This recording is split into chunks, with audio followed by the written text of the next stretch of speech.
All right, obviously good to be back on a Monday.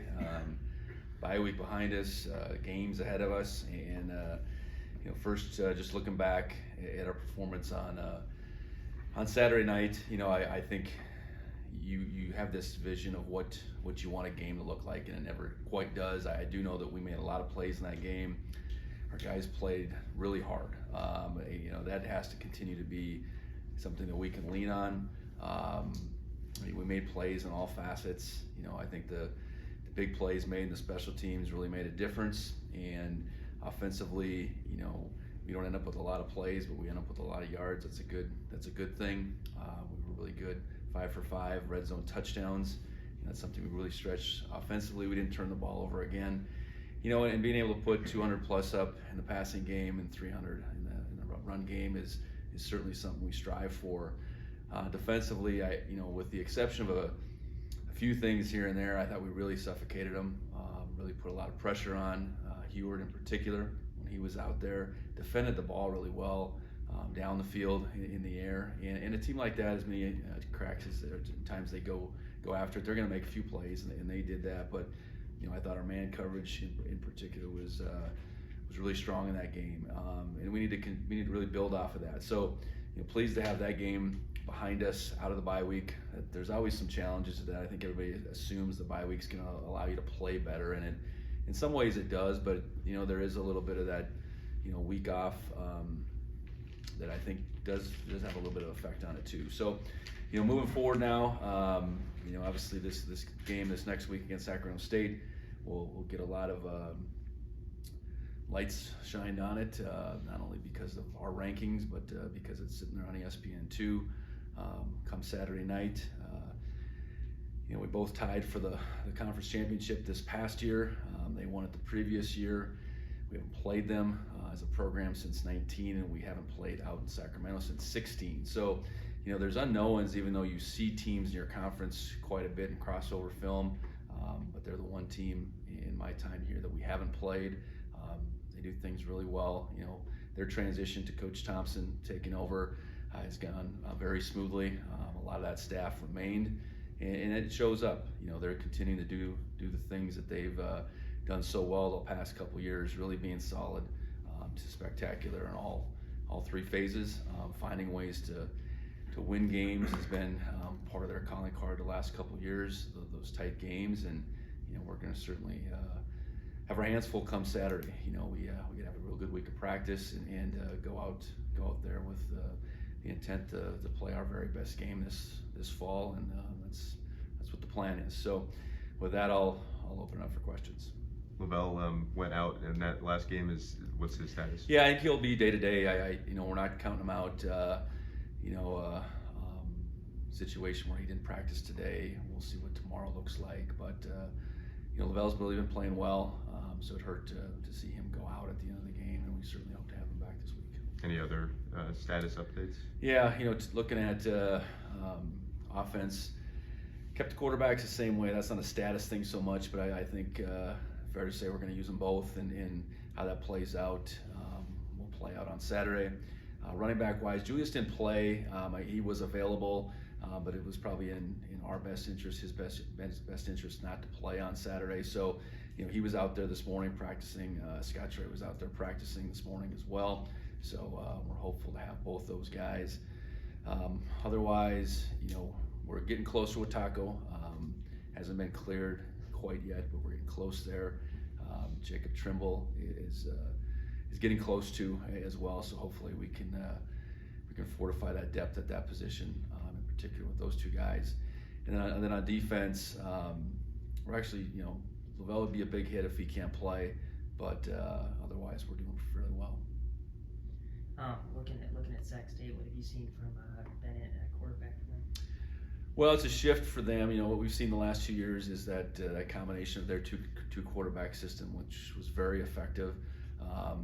And what you see in him is a really talented athlete, passer, kind of all of the above. I think he allows them to do a lot of the things they were probably doing with both guys for the past couple of years. So been really impressed with what he's been able to do, and they have some new targets on the other end. They spread the ball around Receiver-wise, all three of those starters have double-digit catches, double-digit just production. You can see that. They have as dynamic a tight end individually as anybody does in our league. He's been out a little bit, but he's back now in Martin. Really experienced O-line at the same time. I know you just asked about one guy, but I'm kind of going through it here. But O-line wise, a lot of experience there. So they've Coach Taylor moved on to Stanford, but a lot of things they're doing. The proficiency with what they're doing is very similar on offense. And then defensively, Coach Thompson has that experience there. They got Bailey and Lynch and those guys. What have you seen from that side of the ball? Yeah, very sound, disciplined group. They are good at pressuring and disguising their pressure. I think in the back end, they're certainly good enough and capable of playing man, but they play a fair amount of zone. They tackle well, they cover ground. They defensively have, it starts for them up front. They got some real experienced guys. I think Stanley and Lynch are leading them right now as far as numbers go and productivity. Bailey, you mentioned him. I know coming into the year, they felt really good about him taking that step to become their leader on defense, and it's apparent that's occurred in watching their film so far. I was just curious, the last few games, since they started Big Sky play, that Idaho game went down the wire, NAU even last week against Northern Colorado. I guess what have you seen from them just being, resilient in those tight games to start conference play? Yeah, that's what I was alluded to. I think generally they've, over the last few years, they've lost just that one game in conference. They're 18-1, so I think they have that belief. That's apparent. They're not gonna beat themselves. And I know the Idaho game didn't play their way, but by and large these games obviously all have, and it's just knowing, like I said before, relative to our game the other night. I mean, these games you probably all think they should go a certain way, whether that's a coach, a player, and even on the fan side, but it doesn't work that way. And the key is coming out on the other end with a W, and I'm certain that trip to Greeley wasn't exactly what they had planned, but it's in our league, these teams that you don't play every year, that you maybe haven't seen, that you don't know exactly how it's going, you can't just look at records and such. I think that happens all too much, because teams are going to go show up and play. So to that point, they continue to work through that and believe, and they don't have to lean on one particular side of the ball. And they're in special teams, they've been really solid the last few years as well as we've watched them. Coach, going back to Bennett, he's also the leading rusher for the Hornets. Last time you guys faced a dual threat quarterback in Dante Sacramento, it took you guys a little bit to contain him, especially in the backfield. So how do you guys get a jump ahead? Well, I think guys like Bennett and Sacramento it's twofold. Okay, it's the design runs. Okay, when we see a design quarterback run, we have to be very disciplined. That was really the challenge on Sacrament's 2 long runs. It wasn't that he out-athleted us on those 2 plays. We were not where we were supposed to be on those two particular plays, and you give a guy an inch, he's going to take it. And then the flip side is the unscripted, and that's where you got to keep him contained with your rush. In space, you got to be able to tackle him. So I'm glad he's not, Bennett's not the first one we've seen, but we certainly have to improve upon that last performance against a dual threat quarterback. Obviously, like you mentioned, the Sac State is you haven't played them in a while. It's the last team that you haven't faced in the Big Sky play. Is this a game that you or the players have kind of been circling at all, or anything like that? No, it's the biggest game this week, and I think I'd be lying to say, hey, it'd be great to match up with them. We haven't done that these first 2 years. You split a title last year. You don't get a chance to face them the previous year. You'd like to face them, but they were on our schedule the last couple of years. It didn't end up happening in playoff play. So yeah, it's here. It's the game that's in front of us, and I think that's how you got to look at it. And if you get too caught up into circling games and all that, I think you lose sight of what was in front of you. So the fact that this is right there in front of us, we're after it. Couple road games in your guys' belt. I know they had different end results, but I guess how do you feel like you guys have kind of managed road environment so far this year? I think we've managed it fairly well. You know, I think our guys know that we're going to all these destinations with one thing in mind. You know, the night game on the road experience, sometimes if that's a standalone, that's the more challenging piece now, but this will be our third night game on the road. So, you know, excited about the opportunity to go down there and you know, see where this matchup falls. But yeah, I think our guys are very mature about going on the road, and you know, I think we'll have another strong showing of Cats fans out there, I'm certain. You know, not let the environment overwhelm us by any means, and just make it about the game and play as well as we possibly can. Can you just touch on special teams with it being kind of, you know, a very adventurous all over the place on Saturday, just what you guys are trying to hone in now going into Saturday? Well, I think, you know, yeah, it was really the circus was kind of the punt return team. You know, I thought we kicked the ball well. I know Brent had the one out of bounds, but we kicked and we covered the couple they took out. Punted the ball very well. 49-yard net was our best night of the year. KOR, kick return, we didn't have we had an uneven night there. It was really just Marquis coming and fielding that last one. Had he field that, we would have had a big play. So isolating the punt return game, love the fact that we blocked on their punt. You know, you get a couple punt blocks on film. I know that's for Coach Udy. That's the first thing he's going to look at is how's this team going to heat us up, and we've been able to do that on a couple of occasions. You know, and yeah, you take the good with the bad, I suppose, a little bit, but you know, okay, why did Ty go from returning that one to then, you know, struggling for the rest of the game? You know, and if he's going to be back out there for us, you know, how do we minimize that? It's getting him more balls in practice, maybe. You know, his time out there has been pretty minimal. You know, it's been pretty short just these last couple of games. I know the one that went off of one of our guys, and it was a turnover. You know, Ty was just lined up too deep. He was lined up about 10 yards deeper than we wanted, and we got to correct that. That's a mistake, not just on Ty, but on us as coaches as well, to get him in the right spot. So I think it's just continuing to hone in, you know, be real about it. We did some really good things, but see those things that we got to improve upon and go after that, and praise the guys for the job they did on the ones we really executed well. You've mentioned with the defense, you know, good play, nice play, bad play, nice play. You mentioned a couple weeks in a row. So I'm just curious, where do you think that mindset comes from? Is it, you know, the leadership in that room? What have you seen? Yeah, you know, it would start with just our overall philosophy that, you know, other teams got good players and they're going to make some plays. We got to keep the ball in front of us. I think that's the first thing. We got to really limit those plays that ultimately end up in touchdowns, those big, huge plays. But, you know, teams are going to make some things happen, and all we can do is go on to the next play and just continuing to preach on that, whether it's the defensive staff led by Coach Garza or defensive leaders probably out there in the field in the moment, just refocusing, you know, and that whole mindset's kind of everything we're about, whether it's play to play, whether it's day to day, whether it's week to week, opponent to opponent. That's how we really try to do everything, is be forward thinking, recognize the things that have gone well and things we need to correct, but really be forward thinking in our mindset. The 4-game redshirt. Yeah. You mentioned that on Saturday. Any other names you can speak to as far as like how that might change what you're going to look at the rest of the season? Well, it was a waiver that came out Thursday. That's where it didn't get much acclaim, and nothing at the FCS get much acclaim. FBS went to it in the midst of bowl season last year. So the FCS followed suit, even though our playoff game accumulation could look much different.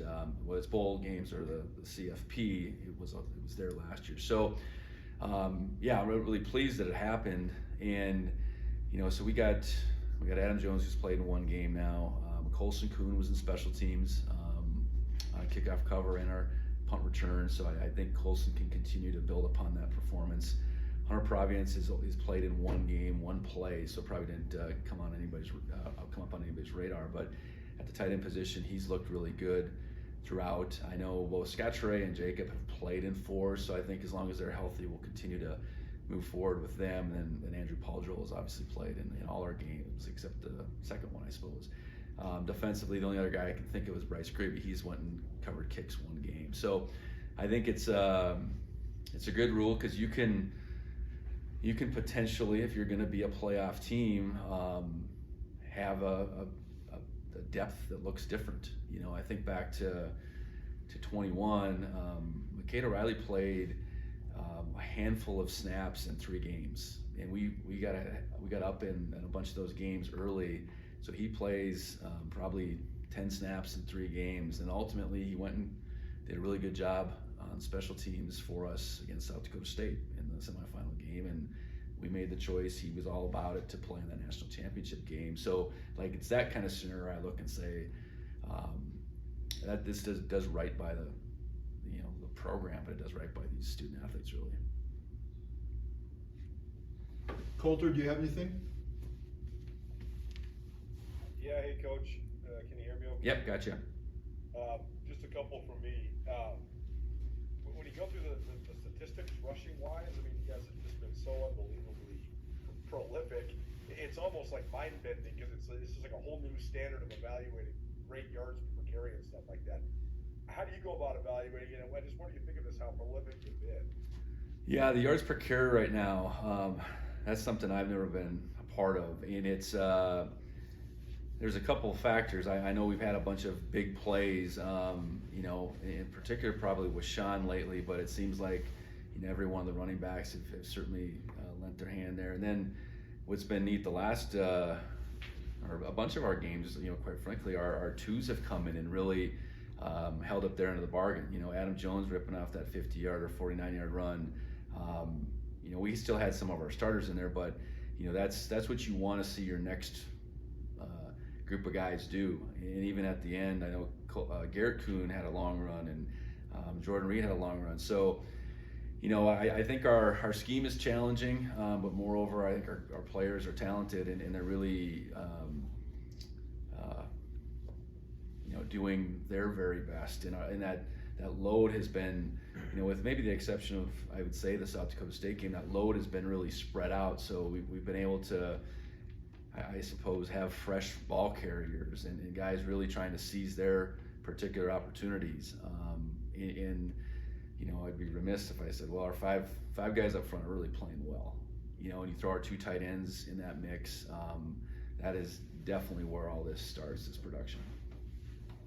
Seems like it's a combination of execution, like you're talking about, talent, but also speed and space too, right? So I mean, how much is it just those guys getting into the spot that they need to go? Yeah, I think we have a run game that you have to defend us sideline to sideline, and typically that's not always the case. A lot of times, run game exists between the tackles. Maybe you get some things off the edge to a tight end side that can accumulate, but by and large, our run game I think is challenging, and then you throw the kind of the sideline to sideline RPO game that we've probably done more than anything, I think, to this point. When our tight ends have been the beneficiaries of those passes that are really an extension of the run game.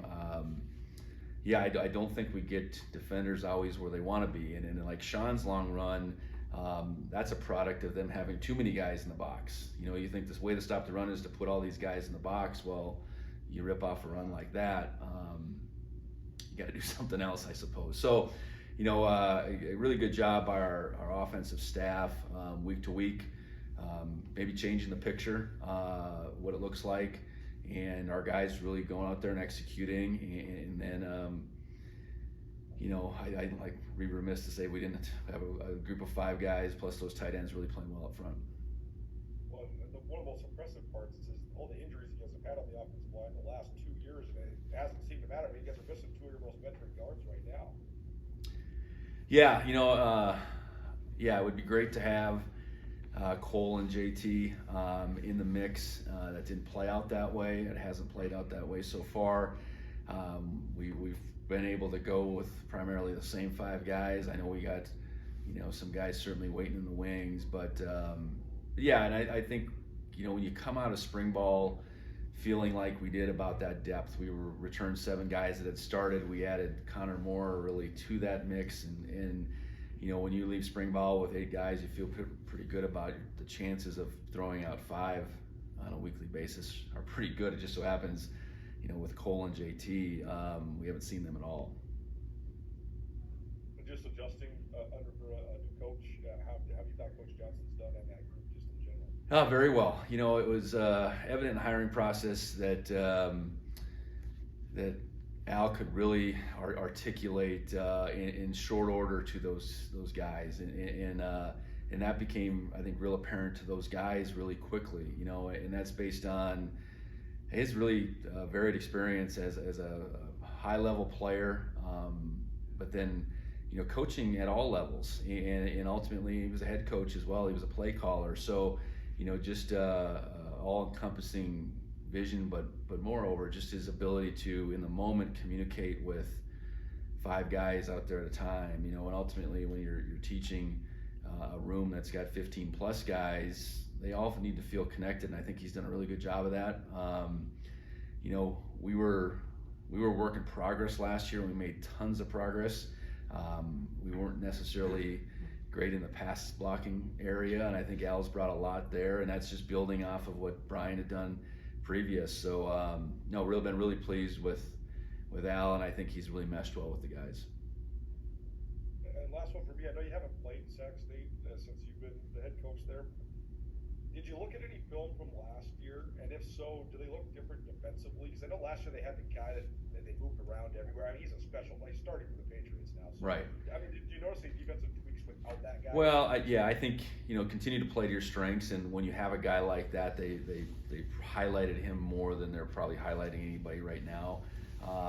You know, it's apparent that, like I said before, I think their blitz package, you know, they're varied in that, and I think that's one of the more challenging things that they do right now. They are very sound, and I think they don't have any weaknesses. They might not have the guy that's going to start in the NFL next year, but they don't have any weaknesses the way you look at it. And, you know, to your original question, I think over the last couple of years, you end up seeing that crossover film quite a bit, and you know they're at the top of the league, and you do pay particular attention when you're looking at, you know, across the way, I guess, at the other team. So been very impressed with them, you know, both offense and defense, and, you know, working through this coaching transition, you don't see you know, that really affecting them too much. One more quick one, just Cedric Jefferson, I see is on the depth chart, backup left tackle. Can you say anything about? Yeah, you know, Cedric got in the game at the end. Titan Fleischman is out for a little period of time. Titan hasn't played very much this year. I know he was one of those next guys and one of those guys we've talked about. But you know, he is in the midst of probably about a month off. You know, he's had a fair share of injuries in his time here, and this was one more, but not one that was season ending. So yes, that's where Cedric fits in.